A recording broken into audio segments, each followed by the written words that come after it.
aviation. Over to you, sir.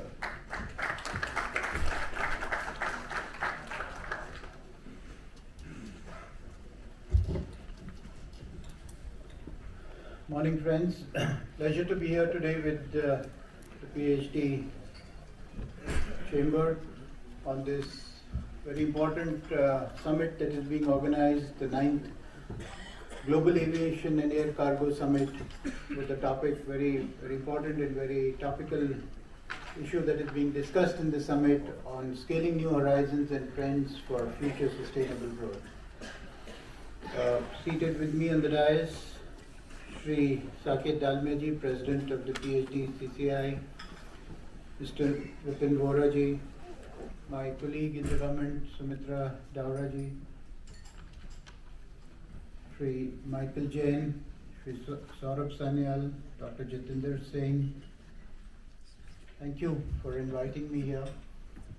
Distinguished excellencies, diplomats, I can see a number of you present here. Thank you for joining us in this meeting. Experts of the air cargo and logistic industry who are there, I can see a house full which is there, which is a sign or an indication of the interest in this summit, and friends from the media who are here with us today. I think we've heard two very important introductory speeches, one by Mr. Vipin Vora, who has projected in a very succinct manner, in a matter of 5 or 10 minutes, a range of issues which are broadly the industry expectations.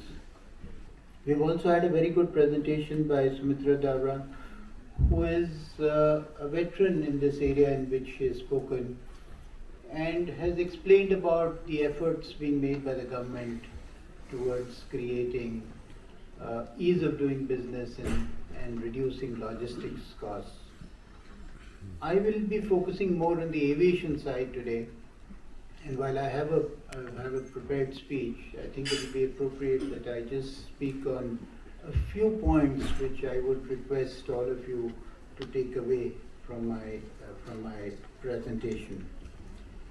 I think the point being made without a doubt by the industry as well as the government is that this is a period of unprecedented infrastructure growth. Civil aviation, to my mind, is leading the way in infrastructure growth, and we have always been said that this is the Amrit Kal of infrastructure growth in our country. The next 25 years, we'll see unprecedented growth in our economy. We are a $3.5 trillion economy today. Should be adding about $1 trillion of economy every year, and that's a lot of GDP growth happening every year.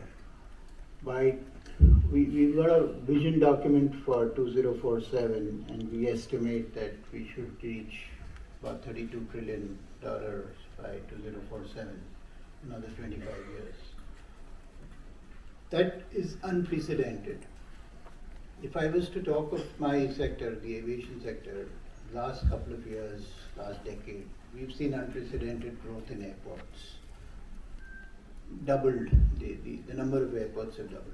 The metro airports, we're seeing Delhi airport will reach 100 million passengers per annum capacity by September this year, just in time for the G20. It'll place 100 is like the century in cricket, it places you in the next level. And there are very few airports in the world which have a capacity of 100 million passengers. Atlanta being the biggest is about 108 million passengers. So we're kind of striking distance of the top 5 airports in the world. Apart from this, Bombay, Mumbai, Bangalore, Chennai, Kolkata, Hyderabad, all are adding capacity. Many of them have already added capacity. Many of you would have been to the new airport in Bangalore. It's a great airport. A new airport is coming up in Navi Mumbai because the existing Mumbai airport cannot add more capacity. Delhi will become 100 million capacity soon. It will get saturated soon. 2-3 years we'll reach, building capacity is one thing, the next is the throughput gets saturated. Next year end, we should have a Jewar airport coming up. So all the metro airport, the 6 metro, together will have something like 400 million passengers per annum capacity in the next few years. And these are not like hypothetical figures. These are projects which are on ground. You can see they were getting constructed. You can see Navi Mumbai getting constructed. Airlines, we've had the, in fact, it's very ironical. We had the birth of an airline in the peak of COVID. CASA was born during COVID. And happy to note that they're adding the 20th aircraft this month in the next few days, which will make them eligible for international operations. You are all aware, Air India placed an order of 470 aircraft in the Paris Air Show. Indigo placed an order of 500 aircraft.